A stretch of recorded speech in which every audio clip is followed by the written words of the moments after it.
He learned to count in coins. When Daniel was 7, he sat on the cold kitchen floor while his father, Victor, argued with his mother. Ruth, over a stack of unpaid bills. Anna, his older sister, watched from the doorway, with that impatient look she wore at anything that cost time or money.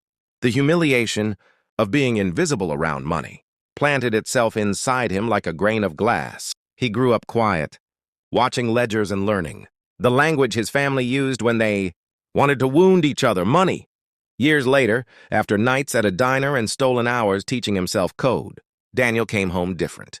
He arrived with a briefcase and a public smile, buying the shop and the house piece by piece, loans disguised as charity, contracts dressed in help. He made them depend on him. They resented him. They made him suffer in the only way family knows how, by refusing warmth, by turning birthdays into cold rooms, by speaking his name like a verdict. Then the lottery happened. It was small at first, a scratched ticket bought on a whim after a graveyard shift. The kind of superstitious act that felt like tossing a coin into and whispering a wish. When the numbers matched, Daniel didn't become rich in a way that makes headlines. He won $100,000. Enough to change plans, enough to tighten intentions. The money arrived all at once, physically precise and oddly clinical, and it carried with it the same currency his childhood had taught him to read. Possibility. For Daniel, the 100K was not a fantasy fulfilled, but a tool found. He divided it with the deliberation of someone who had learned to measure revenge the way other people measure ingredients, by weight and effect. A portion he used to pay down Victor's immediate debts. He showed up at the garage on a gray morning with a check and a handshake, and for one raw hour his father's face remembered the boy who used to count coins on the kitchen table. But the repayment wasn't an unconditional gift. Daniel paid the debts in a way that restructured the terms. He cleared a lien, then offered a leaseback arrangement for the shop's parcel. Victor could keep turning wrenches, but now he paid rent to a bank account Daniel controlled. The gesture felt like mercy first and a trap second. To Anna, he gave seed money, enough to register a business, to secure a warehouse lease, to buy the first pallet of inventory.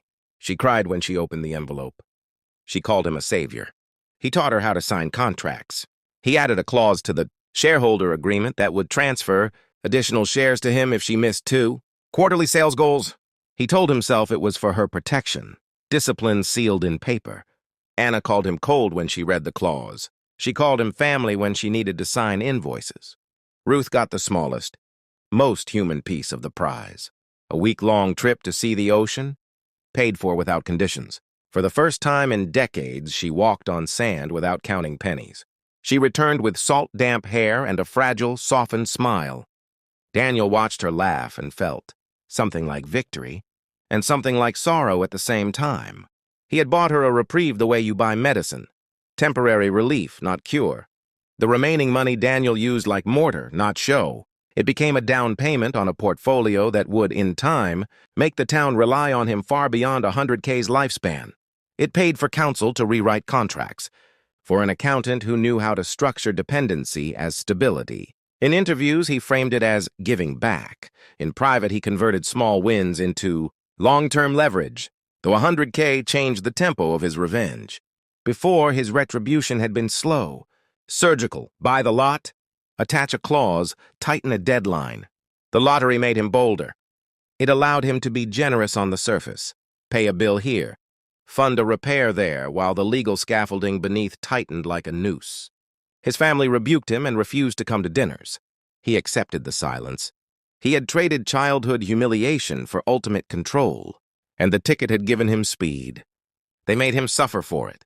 Anna, furious at the clauses that cost her autonomy, left town briefly and returned sharper. Victor stayed but spoke only when necessary, puncturing conversation with thin jokes. Ruth retreated behind a cautious warmth. For years they punished him by withdrawing the one thing he had always wanted, unconditional belonging.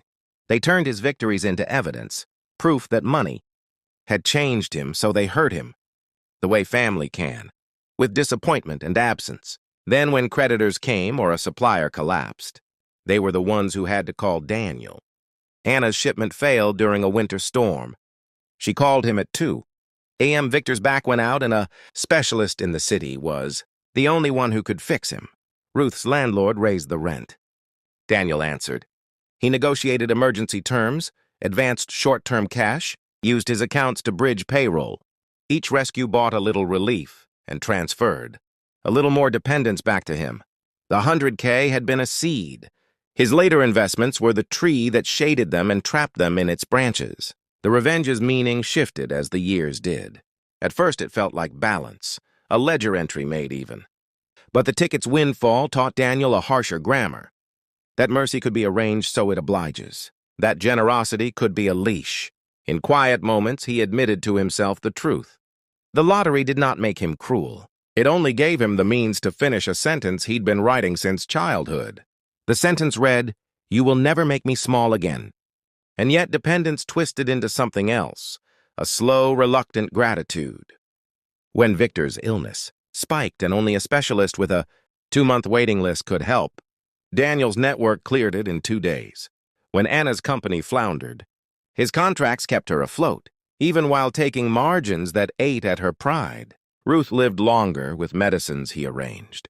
They forgave him in fragments, not fully, buying back peace in installments that mirrored the way he'd structured their dependence. In the end, the $100,000 lottery ticket was both verdict and gift, small enough to be humble, large enough to change the architecture of a family.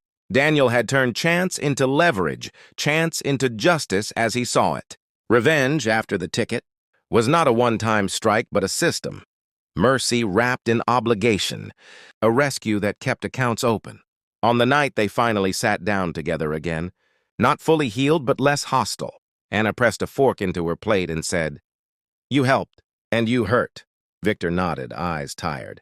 Ruth reached for Daniel's hand like a child seeking warmth.